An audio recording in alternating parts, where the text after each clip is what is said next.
Peace world, it's your boy Wise coming at you with another video, and today I'm gonna be giving you my top 5 pointers on how to travel on a budget in 2023. Alright, so my first point that I'm gonna tell y'all to travel on a budget in 2023 is always pack as light as possible. See, when I travel, I carry one backpack, one regular size backpack, and that's it. I never carry anything else with me. Whatever can't fit in that backpack, I'll just pick up when I land. You see, because I find one of the biggest expenses when traveling is paying for your luggage. You feel me? The luggage ends up almost costing as much as the flight if you got a lot of luggage. So I don't carry carry-ons. I don't check luggage. And another reason why I don't check luggage is because a lot of times luggage gets lost or misplaced. I've had family members lose luggage multiple times because sometimes airlines aren't very organized with your luggage and it gets lost. And if you don't have insurance, sometimes you just end up out of luck. You feel me? So I always recommend to just pack everything you can into one backpack. And see, when I travel, the reason I'm able to fit all my things in the backpack is because all I carry with me, a few pairs of shorts, a few pairs of jeans, some black t-shirts, some wife beaters, socks and underwear, and then, you know, my toothbrush, my body wash, my little toiletries, you know, and that's pretty much all I carry with me. The shoes on my feet is the shoes I carry. The hat on my head is what I carry, and you feel me? That's it. I don't pay anything. I pay for my flight, but since I fit everything in my backpack, it counts as a free personal item. Now, almost every airline everywhere allows you to carry a free personal item, so therefore, I don't pay anything for luggage. I don't pay for a check-on. I don't pay for check luggage. And on top of just the cost, it makes the process of catching a flight so easy because I don't need to wait in any line or, you know, go through I don't need to do any of that. And you see, like, some people, they show up at the airport 3 hours, 4 hours ahead of time. Since I don't need to check any luggage, I check in online before I leave my house. So when I get to the airport, all I need to do is go through the security check, and that's it. And then I go to the gate and wait for my flight. I show up at the airport like an hour before my flight, and I'm good. And I still end up waiting a long time. So, you know, I always recommend pack as light as possible. Like, I know everybody can't pack the way I pack. Some people, they're gonna require more stuff, but always be mindful and pack as light as you possibly can. You feel me?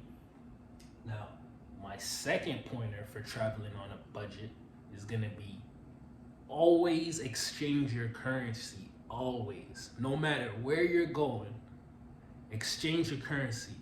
And if you hear them tell you not to exchange your currency, like in Cuba, they might try to tell you not to, don't listen to them. You feel me? Because the whole thing is, a lot of places, especially tourist areas, they'll try to charge you in US dollars, and when they're charging you in US dollars, they charge you the absolute highest possible price.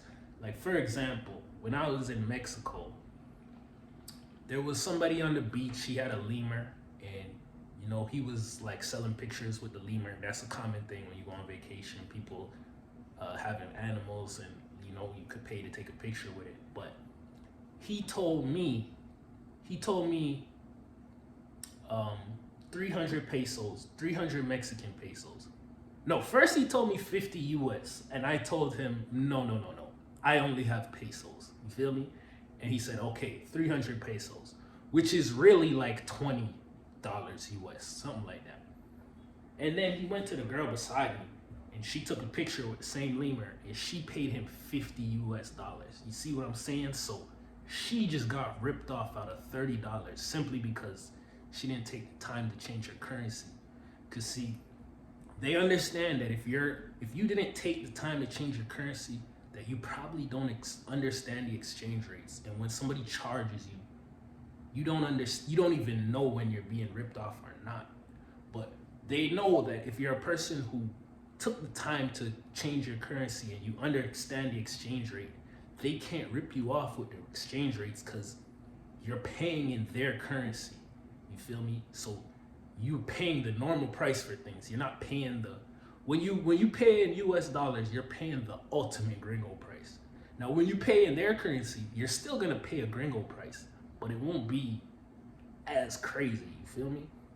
So always recommend, once you get to the airport, once you land, go change some currency and never ever pay in US dollars, Canadian dollars, pounds, euros. Never pay in any of that. Always pay in the local currency, because when you pay in the local currency, you get the best possible prices. Alright? Now, my third pointer for traveling on a budget is avoid the tourist traps. You feel me? Now, what is a tourist trap? A tourist trap is any area where they're basically designed just to attract tourists and to suck as much money as they possibly can out of those tourists. You want to avoid those areas if you're trying to travel on a budget. You feel me? And those will be like the main tourist hotspots. So when you're traveling to places, of course you want to check out the main hotspots, like, you know, the main places, the main tourist areas of anywhere you're going. Of course you want to check it out, but I don't recommend staying there or spending too much time there, because over there, in the tourist trap areas, you find yourself spending even more money than you would spend on things back home, which is crazy. You feel me? For me, one of the main purposes of traveling is to make the dollar go further. So being in a tourist trap is just, it doesn't make sense. You feel me? Try to avoid the tourist traps at all costs. You feel me? And try to always stay. Now I'm saying stay like in the middle of nowhere where it's not safe. Still stay in areas where, you feel me, it's safe for foreigners, but don't stay in the main tourist hotspot. Try to stay on the outskirts of the tourist hotspots, or try to live in an upscale local area. You feel me? Where it's mostly locals, but mostly, you know, higher class locals. You feel me? Where you won't deal with the danger and those aspects of staying in a, you feel me, less touristy place. Now, the third point I'm gonna make is if you're trying to travel on a budget, is to cook your own food. You feel me? Now, me, when I travel, I usually don't like to go to resorts, because resorts are definitely tourist traps, right? But I try to stay in either hostels or Airbnbs, things like that, where I have access to a kitchen and I'm able to cook my own food. Because when you're traveling, you'll find that food and going out to eat ends up probably being like half of the money that you spend, if not more.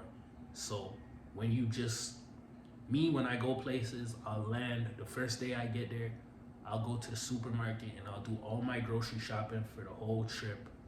And I'll have my fridge full of groceries, and I cook my own food every day, breakfast, lunch, and dinner. I don't really go out to eat.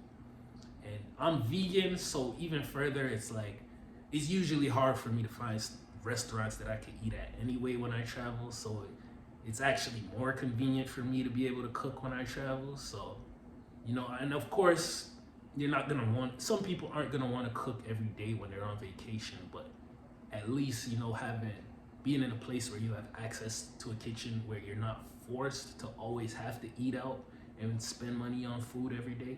You feel me? And the final point I'm gonna make for everybody trying to travel on a budget is, again, avoid the resorts. You feel me?